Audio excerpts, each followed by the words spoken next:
What's going on, peeps? Today's movie review or recommendation is one of my favorite films of all time. And it actually is my favorite anime film ever. It is right here, Akira. If you haven't seen this film, it's a must.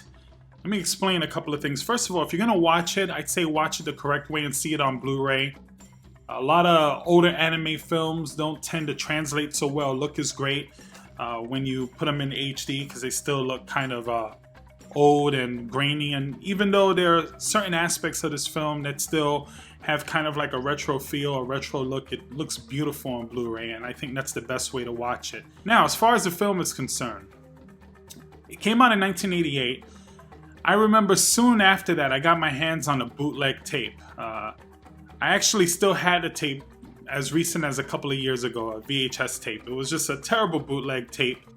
It was grainy, it had tracking problems, and even then, that was the first experience and the first time I had seen it, and I was just blown away. I had never seen anything like that.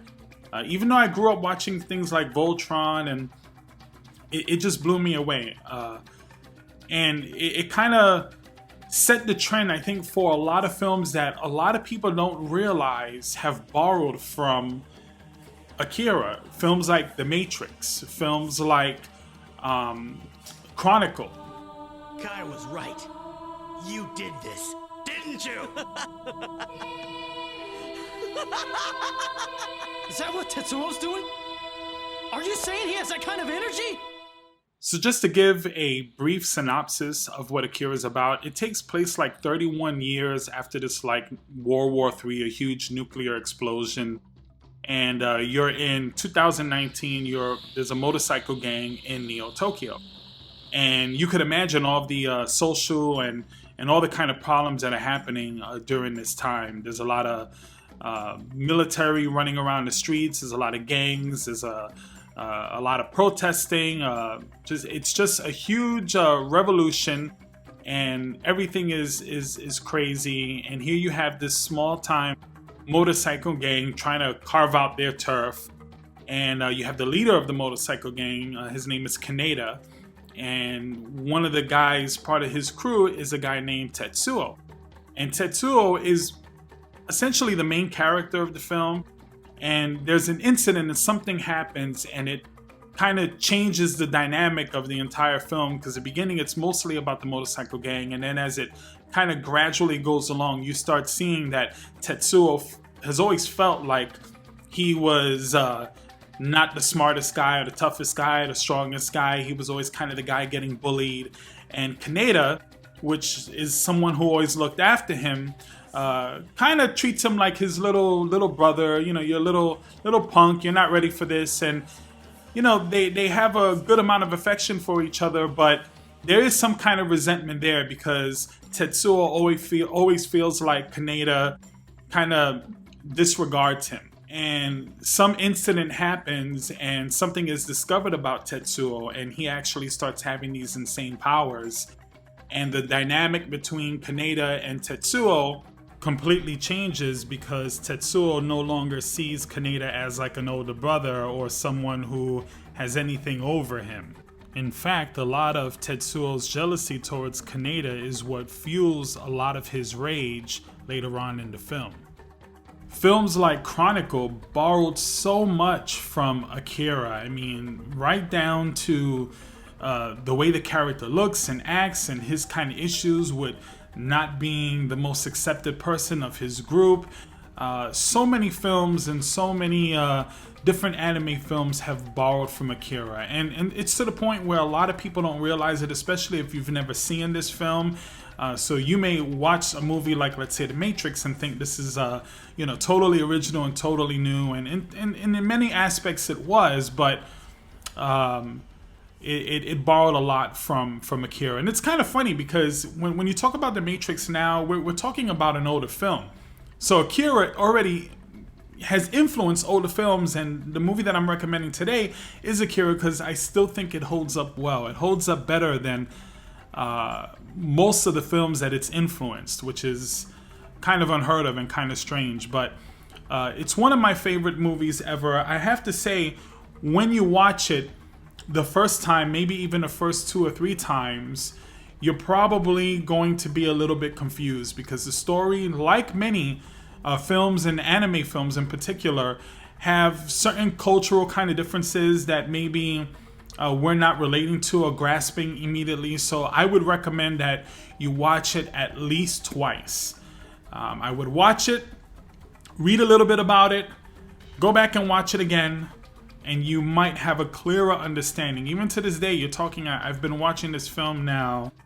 I watch it at least once a year, twice a year, and I've been doing that for the last, I don't know, 15 years or so. So even longer than that probably. But anyway, I still sometimes, towards the end, I'm still trying to put everything together and piece everything together. So it is somewhat of a complicated story. It's not handed to you on a plate, just like here it is. This is, or like a gift neatly wrapped. It's very complicated. It has a lot of different meanings, and the thing behind it is because it's based off of a manga, a graphic novel that is much more detailed, much bigger, and has a much larger story and many more characters than the film. So the film tried to condense a lot of that into a 2-hour film, which isn't easy to do.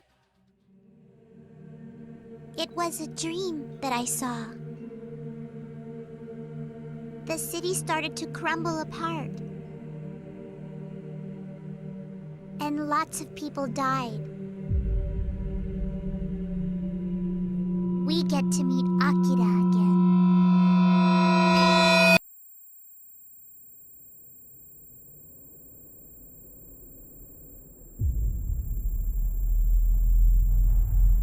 I know that they're supposedly working on a live-action version of Akira, and I don't know if I want to see that.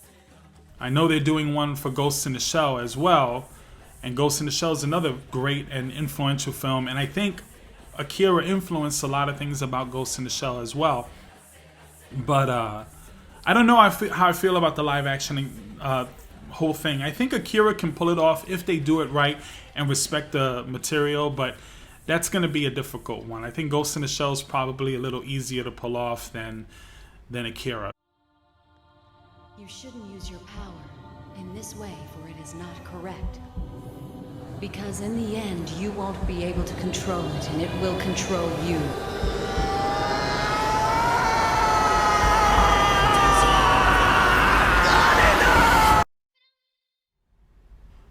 Now, if I had to rate Akira as far as give it numbers, I don't want to just give the film a general number, because with anime, there are certain aspects that some people are looking at. So the first one I'm going to start with is story.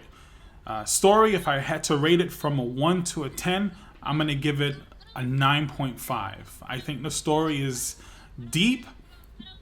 It is a little bit confusing, but it's not that you're not going to understand what's happening. It's by the time it gets to the end, at least for me, my mind was so blown away that it's taken several watches for me to kind of put everything together. So a 9.5 has a lot of emotion. It has some comical elements. It has some action. It has a whole lot of stuff. It's a deep and meaty film, and something that you will be talking about for years. As far as the visuals are concerned, it was made in 1988. It was way ahead of its time. And it holds up today surprisingly well, especially if you have it on Blu-ray. Visually speaking, I'm giving it a 10. Now, I know a lot of you are going to object to the 10 as far as the visuals are concerned. There are better looking films, animated films that are out nowadays. You could take pretty much any of the Miyazaki films. The Garden of Words is beautiful. Red Line looks really awesome. Even films like Ghost in the Shell, you might find more appealing. But Akira, when you watch it now, you're still like, wow, that animation is superb, and the artistry is superb, and the whole look and the visual that the film gives you is just so above and beyond anything we had seen at that point, and it holds up so well today. I would liken it to like The Wizard of Oz. We all know that there are films that have better special effects and whatever, but the visuals in The Wizard of Oz are still classic and still amazing and still beautiful, and you can't deny it. It's still timeless. So that's how Akira kind of falls into that category for me. As far as the sound and the music, it's just a joy to listen to. The music, it's very original. The soundtrack is really nice.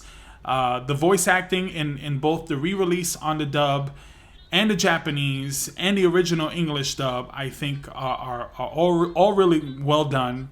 Sounds really good. Nothing wrong with that as far as I can see. I'm not going to nitpick at every single little thing or the acting. The acting is a little bit cheesy, but hey, it's supposed to be.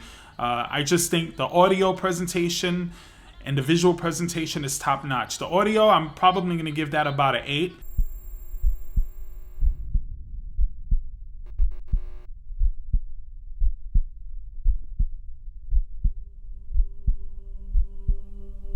Is it safe, Doctor? I will take care of it. No! I'm asking that if he turns out to reach a power like Akira's, are you positive that you are able to control such a power? Overall, Akira for me, my favorite anime film of all time. I'm gonna give it a 9.5. It's one of the best movies ever made, along with probably the best animated film or anime film that I have ever seen. If I have to sum up Akira in just a couple of words, I would say that it's a beautiful film, a little bit disturbing, it's surreal, it's violent, emotional. There's so many different words that I can use to describe what the experience is that I could probably make this video 20 to 30 minutes long just reciting words that I think describe the film in a favorable manner. So I will leave it up to you from this point on. If you haven't seen the film, do yourselves a favor. Check it out. Check it out on Blu-ray. Again, one of the greatest animes ever made, if not the greatest anime ever made. So check it out.